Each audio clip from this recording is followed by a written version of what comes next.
Yeah, it's my real great pleasure to introduce Dr. Vineeth Nalhe, who is a BE in Information Technology from Mumbai University and is a software engineer and an ALS Care and Support Foundation. And his specialization of area is a caregiver of patient with ALS.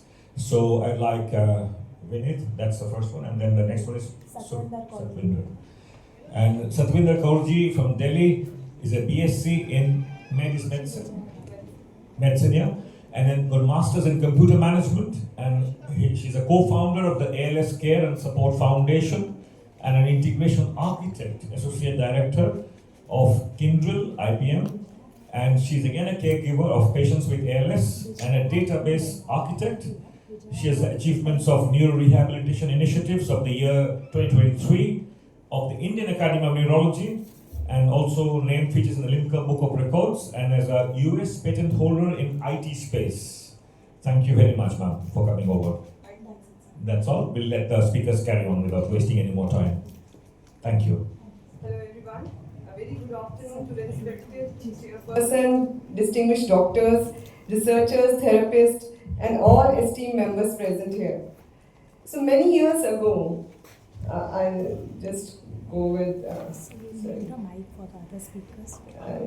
take it forward.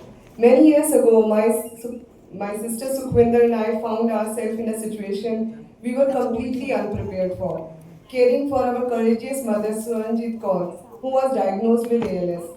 What started as a confusion, fear, and countless unanswered questions slowly transformed into a journey of learning, adapting, and improvising every day and discovering solutions. Our home gradually evolved into a full-fledged home ICU within the warmth of family and personal care. With God's grace, the journey continued for 11 years, out of which 8 years were spent on ventilator at home, entirely self-managed, where we built beautiful memories along the side and which can be cherished for the lifetime. And somewhere along the journey, we realized that no one should face this kind of journey alone. So that realization led to the birth of ALSCAS, which is ALS Care and Support Foundation, which is a start off with a small WhatsApp group with just 5 to 6 families, and today has grown into a strong support system of 800 plus ALS families across India. And what you are seeing here is a complete framework and teleconsultation model based on WhatsApp, where different groups are built. So if you see, we have all the logos which you see, it's about the different type of group we have, home ICU group, the state level chapters group, and all these things are teleconsulting kind of based knowledge. But here on the other side, it's another community member experienced enough to guide the person who is newly coming into that stage. And what you see here, we especially brought it because we have a medical fraternity here and audience here. So who would be interested in knowing that what kind of data distribution of ALS patient we have in India so far. So across different parameters of states, Maharashtra, if you see, Delhi is very large numbers, patient sex, and age at diagnosis. If you see, it's considered 40 to 60 years is widely known in worldwide data. But here in India, if you see, 20 to 30 years population is also there. So in this presentation, what we are doing right now, we will share our group collective learning across 4 pillars. Across 4 pillars of ALS journey, where technology plays a vital neurorehabilitation role, which is mobility and transfer, safety and alerts, communication, and home ICU. So I'll hand over to Vineeth, who is a very senior member from Hyderabad of our group, and take it forward for mobility pillar. Sukhwinder and Satvinder's journey is not unique. A lot of us are in the same journey, but the impact that they have created by starting this foundation has been immense to each one of us.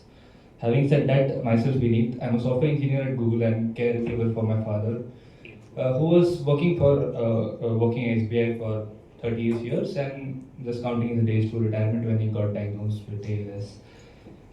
His symptoms started with slurring of speech, inability to pull up his zip, inability to start putting buttons, mobility, and that's when the journey started for us. In the early stages, it's very important.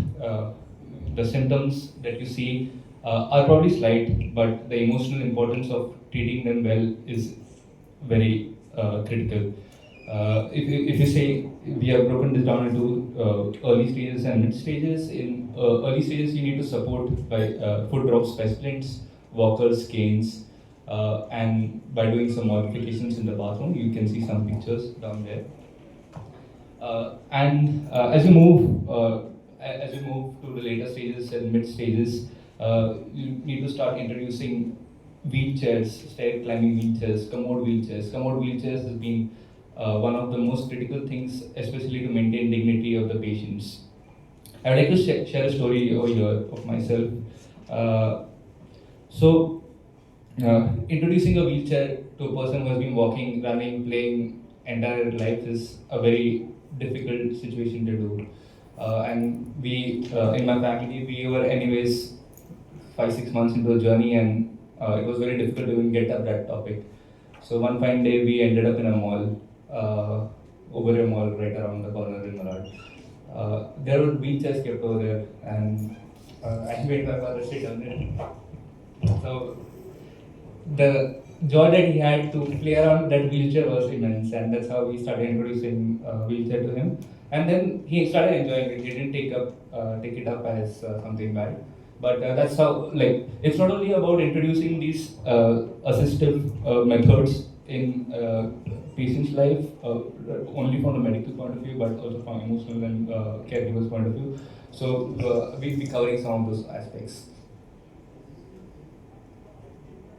As we go towards the more advanced stages, the patient becomes completely immobile, having electric wheelchairs which could be controlled by not only your hands but also head, chin, specialized joystick controls become critical. At this point of time, when a patient is completely dependent on a caregiver safety is of utmost importance. There have been a lot of situations in our community where a mother, 2 daughters, and those situations they're trying to pick up an adult, and that leads to accidents, falls, etc. So having Hoyer lifts, which help you pick up the patient, with ensuring their safety is really critical at this point of time. Apart from that, having a bed which has multiple functions, 5 functions over here. We have some videos in the next slide. We'll see how we have been using this in our community. And one of the other important thing is to avoid bed shorts and skin integrity. You have to keep movements in the patient every 2 hours. Like most of the patients have been in the journey for 3, 5, 10 years, and being in the same position, it is very important to keep them moving very regularly, and having things like transfer sheets, Hoyer lifts, etc. help us a lot. Yeah, we'll be watching a video now.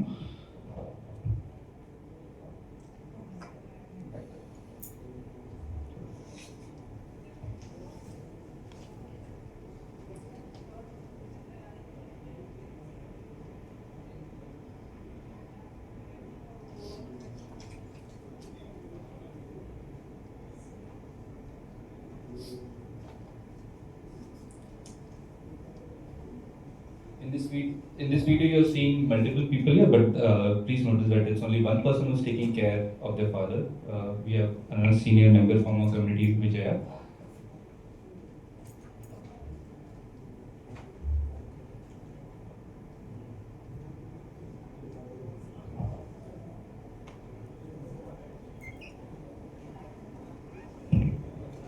There's no voice coming, there was a voice.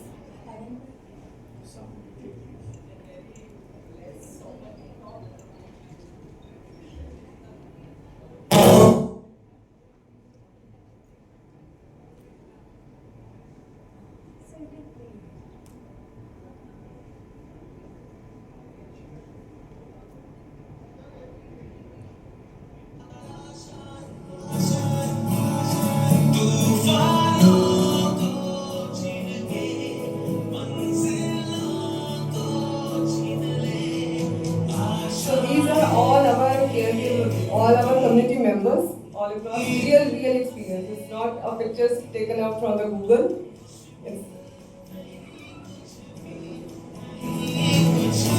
He's a DRDO scientist in Delhi. He's a businessman in Hyderabad, a biker, and there's a person from Kerala.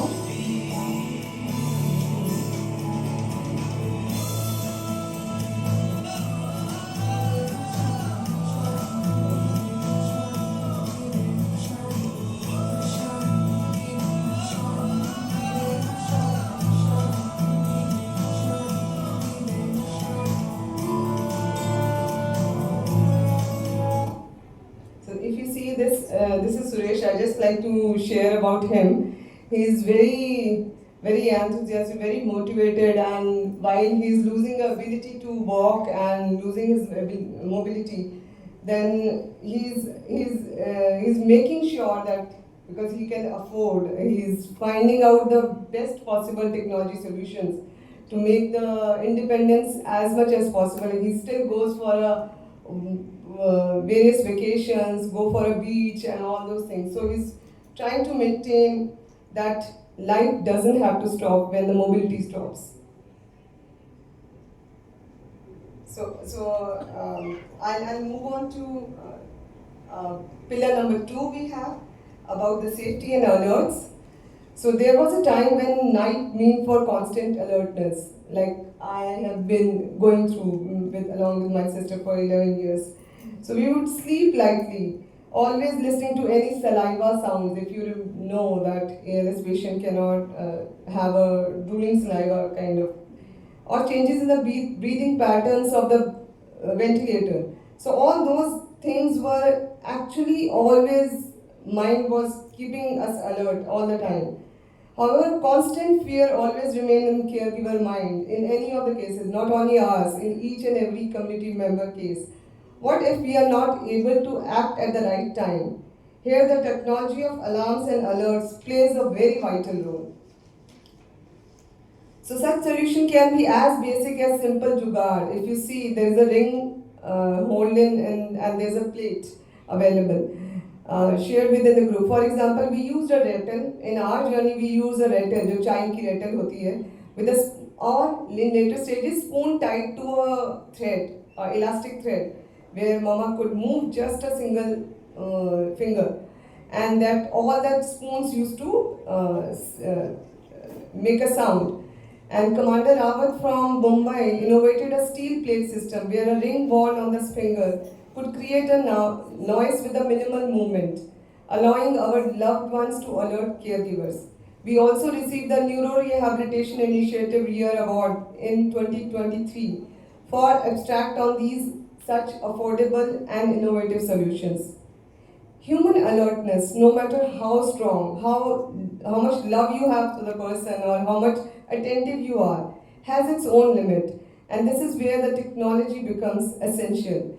Today, within ALSCAS, families are creating layered systems of safety using combination of push buttons. If you see, there is a push button alarm here on the screen in the bottom side.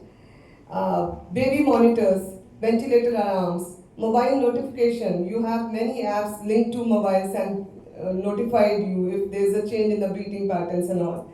So while caregiver remain at the heart of needing to act at any incident, there is a shift from constant anxiety to shared vigilance and technology. We will now share it. If you see, these are also temple bell available. People are using it and also tied to any place. For example, somebody has a slight movement in the feet possible, so they are tired, foot possible, so they are using there. And somebody is using through a jaw movement and using that temple bell. And there are different kind of look to speak also apps available. So there are a lot of emerging technologies which are coming here. So if you see, this is also one of the videos of our caregiver senior member Vijaya Bharti, And our young pals from Gujarat, Chirag, who is using a look to speak eye movement for calling the caregiver. If you see, there is a thread also tied to him, to the oxygen cylinder where it is being used. Here the amplifier is used where look to speak, whatever he's watching, the machine is saying that, calling that name of the family member. I think इसमें भी आवाज आनी चाहिए. There should be an. So this is an infrared alarm. Another member from our group is using.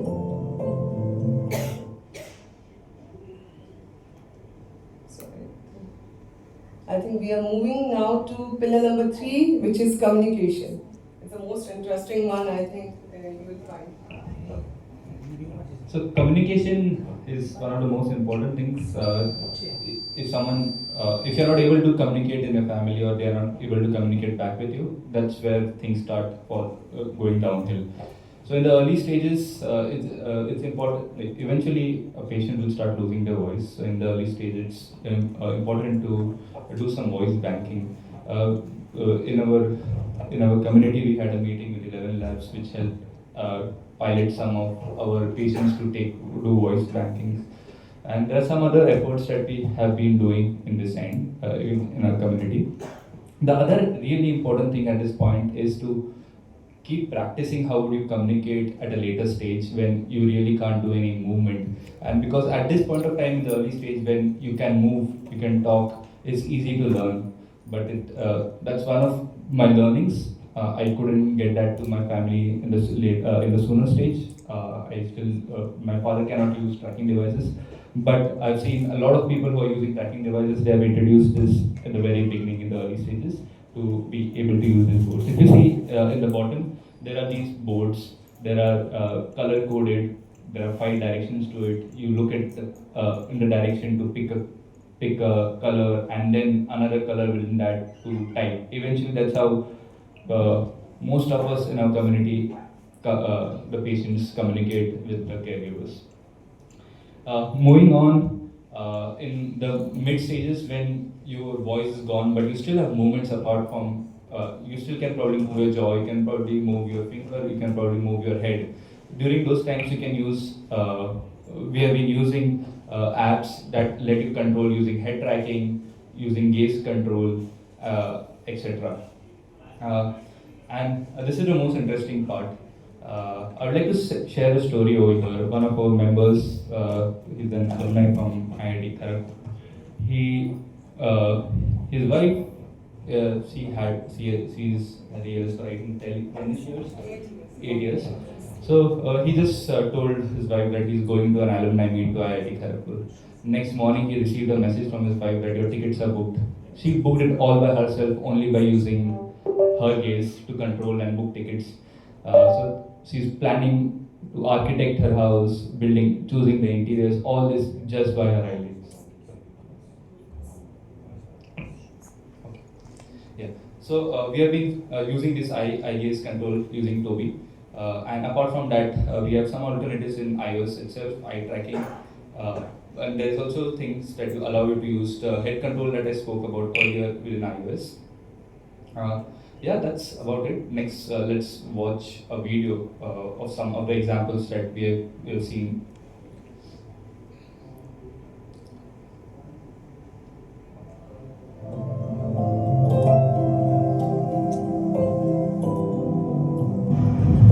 Act 3,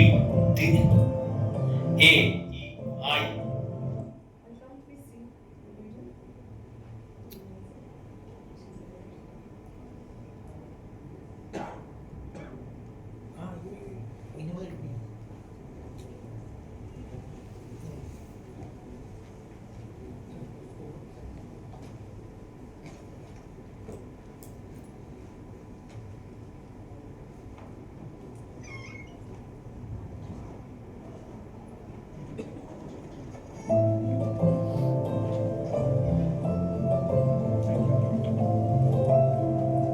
These are the boards that I was talking about. Act 3, A, E, I. Young I. pals from Calcutta. Young pals from Calcutta. অক্ষর 7 8 9 10 yes ma'am 9 10 M M The way they are making the 1 2 sentence 3 4 1 2 A E using a blink technology. मतलब E blink okay जुगाड़ kind of thing. E in insurance need contact me yes thank you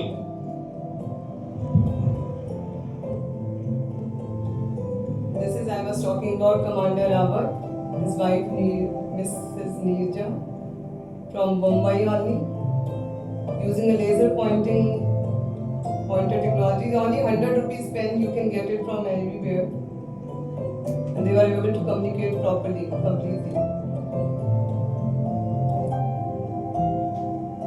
So nothing is limiting when you love a person. And again Suresh from Hyderabad. He is a DRDO scientist from Delhi. Put your email IIP. Actually, yeah. And he is a pediatric doctor from Noida. Now you can Who's doing open. a voting Just scroll it online down. method. Pediatric Association. There is a voting for some I think president elections. Yeah, So very he's good, doing- very good. So he's Scroll doing it down. through tracheostomy, You through will eye see tracker it. technology he's Just using go now. down. Go So down. there was a Vote team now. of doctors at Click present, on and this. they were just watching this, and this was widely circulated. And Rishabh's father from Bhopal.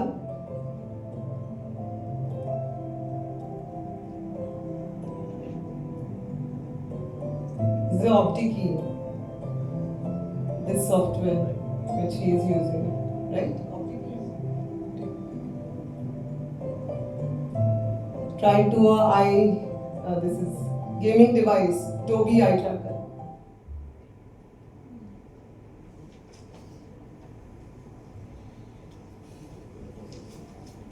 So, in advanced stages of ALS journey, now let's move to the fourth and the last pillar of what we wanted to share here as far as the technology solutions are concerned. In advanced stages of ALS journey, there is need for continuous respiratory support. The initial thought with everyone mind when somebody get to know that person would need a long-term ventilation, they think of a hospital stay only. The time when we took the decision in 2010, it was told that it is not possible to take care of ventilator at home in India. But with continuous learning, days turned to months and months turned to years. And after we started this ALSCAS group in 2015, with time, members joining and seeing other families, because it really makes a difference when somebody knows that there is another family who is on ventilator for so much of period of time. Maybe for a 1 month only. They can go and visit, talk with them, or maybe do a online video call. That really gives them confidence to build a home ICU at their place. And many members in our group are actually bringing that care at home. With ALSCAS group support, this community support, home ICU stage, technology supported monitoring and timely interventions become critical to preventing emergencies. To begin with, guidance from senior members, new families coming on that particular stage are better prepared for the right devices. So home needs to be prepared with the right devices so that person need not to rush to emergencies in the hospital. So if we are aware that person is watching a SpO2 during the night, so you don't need I personally feel, you don't need an ABG test. You can simply note from that night monitoring of your SpO2. I'm just talking from a normal person, common, not medical side of it. But yes, these are the very good alerting signs where people are able to find out and make the home ready with right devices like BiPAP. And we tell them that prepare the BiPAP, even the parameters and the settings at the right time, so that once the need arises, for example, if the night requirement comes first, then they can start using it in the night first for maybe for a intermittent 1 hour or 2 hours, and then continue as needed is needed. So and also one should not use plain oxygen, which is always the case that somebody oxygen drops to 88, 85, they are using a plain oxygen. So it actually hides for the real problem in ALS patient. So it's not the oxygen requirement, it is actually a functioning of muscles to inhale and exhale the right amount of air. So advanced secretion management technologies such as suction machine, you see on this slide also, and cuff assist devices, that's on the right side of the thing. Help in and respiratory, that you will see in the next slide, is help in keeping the lungs clear and sustain the stage for BiPAP, non-invasive way, for a longer period of time. But beyond devices, one of the most powerful enablers has been connectivity through technologies. Through WhatsApp video calls and telesupport within the community, caregivers are able to seek 24/7 real-time guidance, learn critical procedures, and manage emergencies with confidence. Like to share a DRDO scientist case which you have seen in eye tracker video. So the family called for ambulance and also started putting message in the WhatsApp group of home ICU which we have.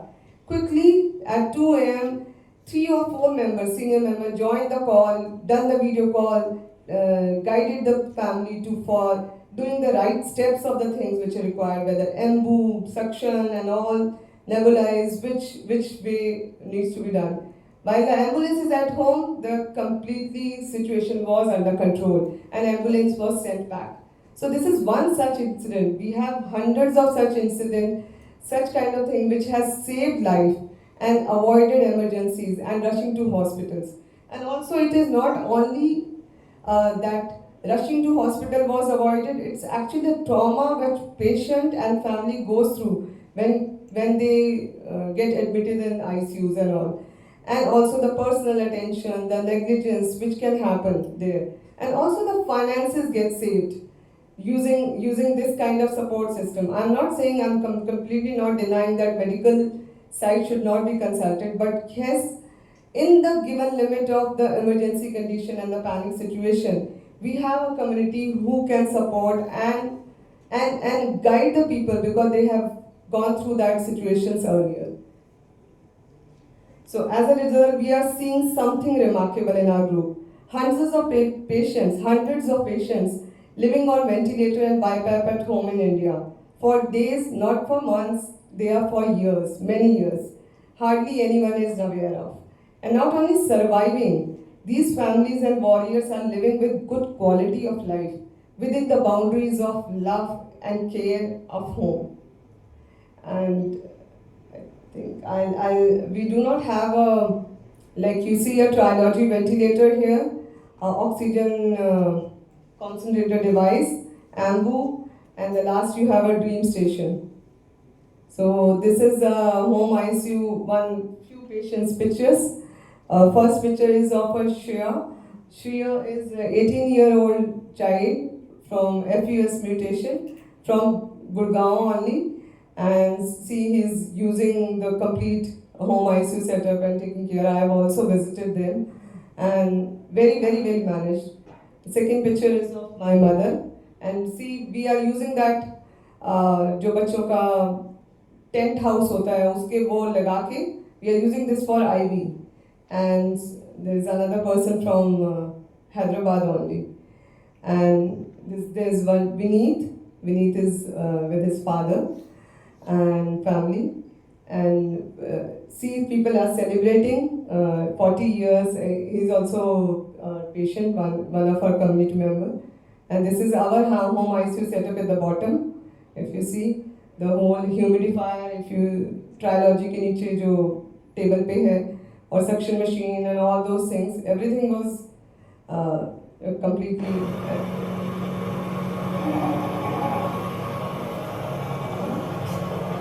So this is respirator Swaroop from Bangalore, Vance from Bangalore, in his 40s only, and he is able to keep his lungs clean using this device for many months.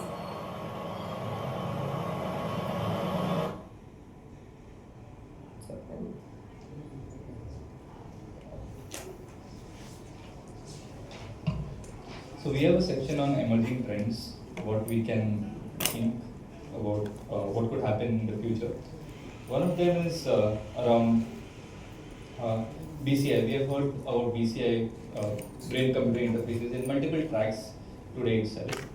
So essentially, we have heard of neural links in the very recent past. Where they are also talking about non-invasive ways of having ways to control devices just by a thought.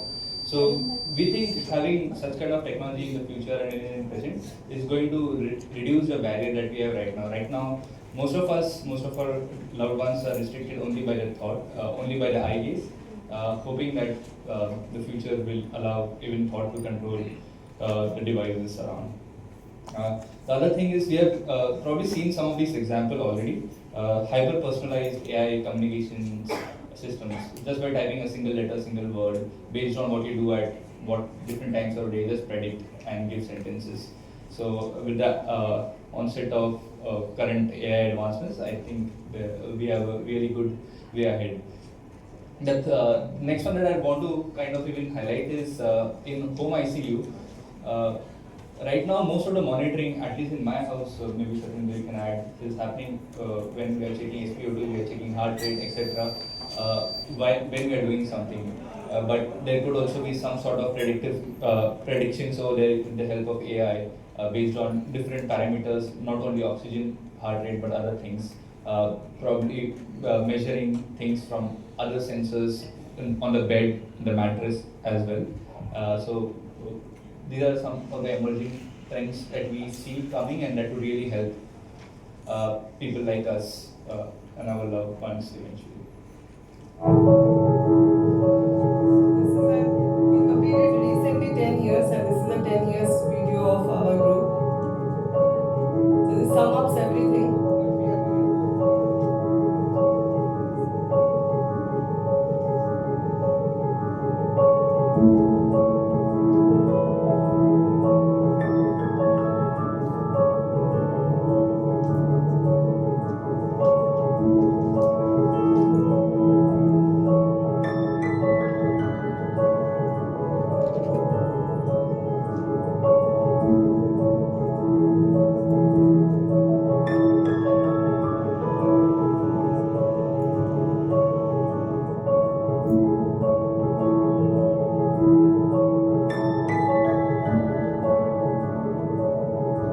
So all the use of technology, people at the rural areas are getting.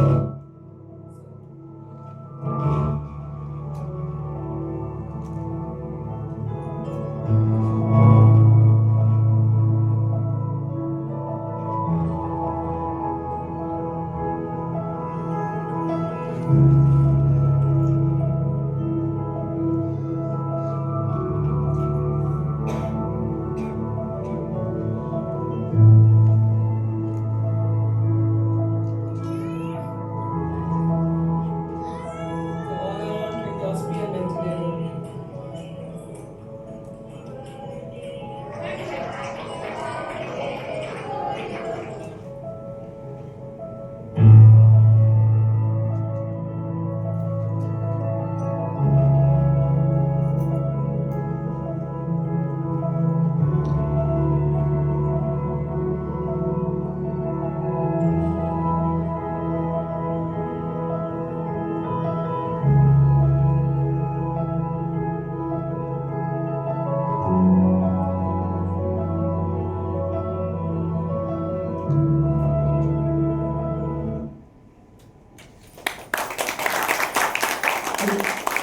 We close in ALS MND.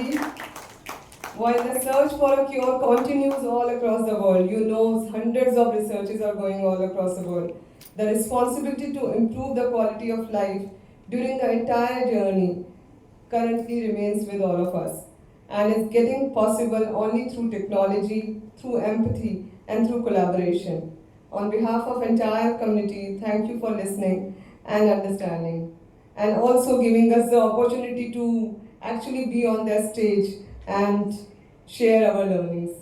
Thank you. And also at the same time, the presentation which we gave is actually a joint effort of Rishabh Dongre, Harsh Kashyap, Vijay Bharti, Satvinder Kaur, and Anjali Saman. And if you like to connect with us, this is the way to connect. Thank you. I have our newsletters also and calendars also in case somebody would like to can take it from me. Thank you so much. Thank you. Dhanyavad. Dhanyavad. I'm deeply touched, and I'm really very grateful that you as caregivers have taken the effort to showcase the deep care you've taken for your own family members and the immense involvement, including technology that you've used to make life livable and enjoyable and fulfilling for the whole family. ALS is a terrible disease for neurologists to diagnose. It seems like a death knell, but listening to your lectures from your first-hand experience, I felt deeply touched that should I have ALS, unfortunately, I would come to you for care because you would give me well, we do not know what life holds tomorrow, but I'll be very fine in your caring hands. Thank you so much, sir. Thank you so much. And I will pass on your message to everybody I see that you have done a wonderful job. I think, and God bless you too, and for the care you have taken and are taking. On behalf of the community, I take all these comments. Yes. I think it's very rewarding because only we have seen Stephen Hawkins, but you have done 100 times more.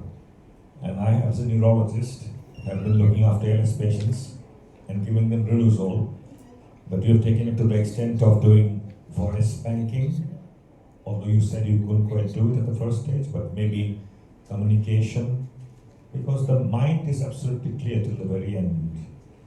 So to the frustration of not being able to communicate effectively is perhaps the greatest impediment I would have were I to have ALS, because that's something I would really want to speak and listen, and both these faculties are intact.